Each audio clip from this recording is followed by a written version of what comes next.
Hi, I'm Ryan Szymanski, curator for Battleship New Jersey Museum and Memorial.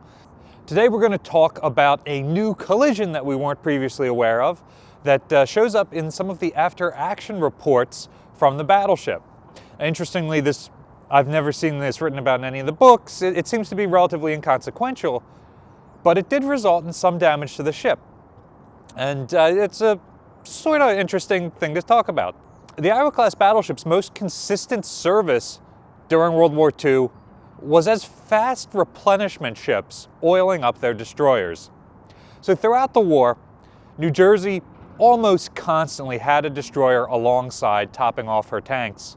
This is an incredibly dangerous time. If either ship has a navigation error or, God forbid, a steering casualty, it could cause the ships to, they're sailing parallel right next to each other, it could cause them to collide into each other. And that seems to be what happened on November 4th, 1944. Battleship New Jersey, Admiral Halsey's flagship at the time, is operating along with the rest of Task Force 38, the Fast Carrier Task Force, as part of the Philippines invasion force. Like normal, she's refueling a destroyer. On this occasion, it is the USS COLAHAN, not to be confused with O'Callahan or Callahan.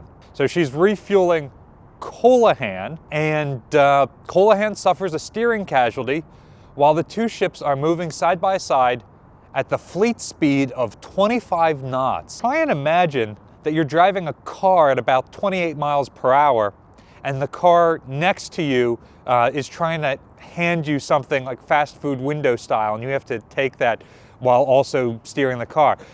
I cannot believe that they were doing this underway replenishment at 25 knots. In this instance, it was a mail transfer. So imagine somebody handing you a stack of envelopes out the car window at 28 miles per hour.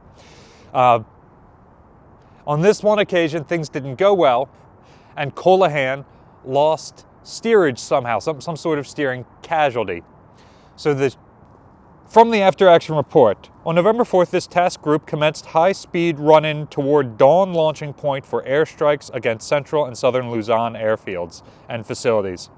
During the afternoon, USS COLAHAN, while passing mail to our port quarter, lost control and was drawn into the port quarter of this vessel by the action of our screw current suction. Her starboard anchor carried away a section of beating and damaged stanchions, lifelines, and chocks between frames 162 and 180 on this vessel, and COLAHAN lost her starboard anchor. No personnel injuries and only superficial material damage resulted. So we are on the port fantail of the battleship. Frame 162 is roughly at the middle of the aft barbette. Frame 180 is roughly at the middle of the old film projection booth at the fantail. So this section of almost 80 feet of stanchion and gunnel is where that anchor would have collided. At high speeds, Iowa-class battleships not only are heavier at the stern normally because of how they're loaded and how their armor is arranged, but at high speeds, their propeller suction will draw their stern down even lower.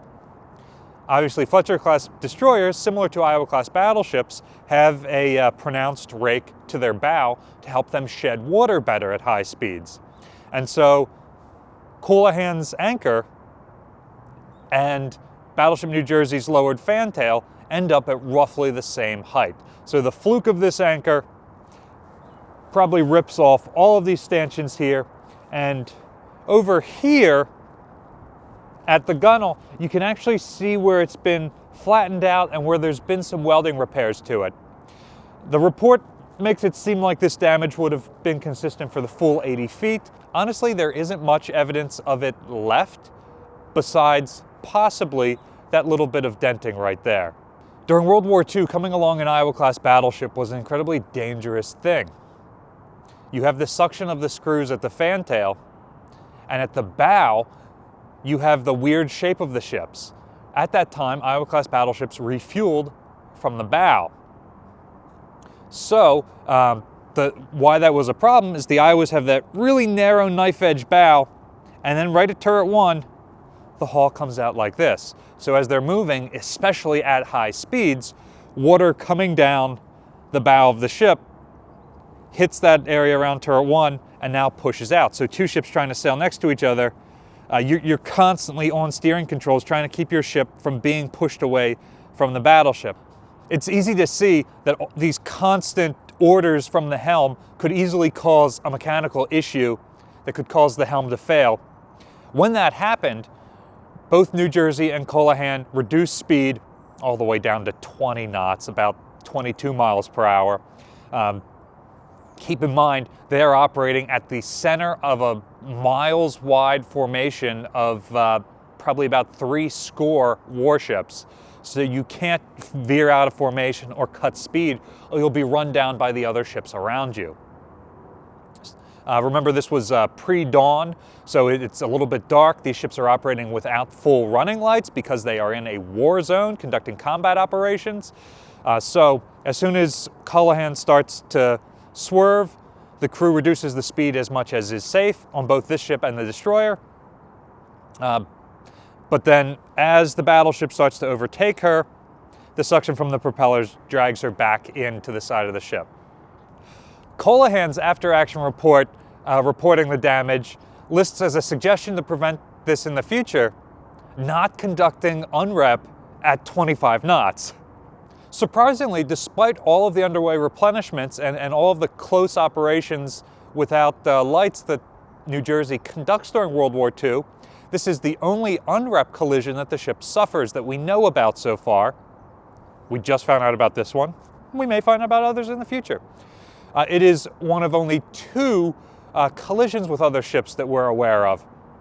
The other one we've done in a previous video, the Fletcher-class destroyer USS Franks, on plane guard duty, instead of backing out of the formation like she was supposed to, cut across the center of the formation in the middle of the night without running lights and ended up on a collision course with New Jersey. New Jersey was able to alter course, but New Jersey's port anchor rakes the entire side of Franks, wiping out her bridge and killing the ship's commanding officer.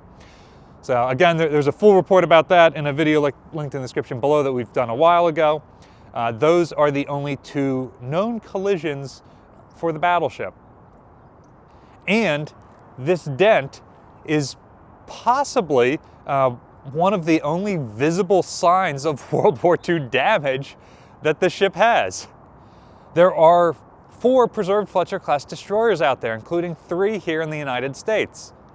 Have you ever been on one? I've been on all 3 of the American ones, but haven't made it to the Piraeus yet to visit the last one.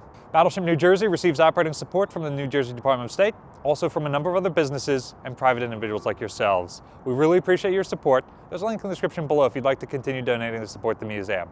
You can also support us by liking, sharing, and subscribing so more people find about us and our channel. Thanks for watching.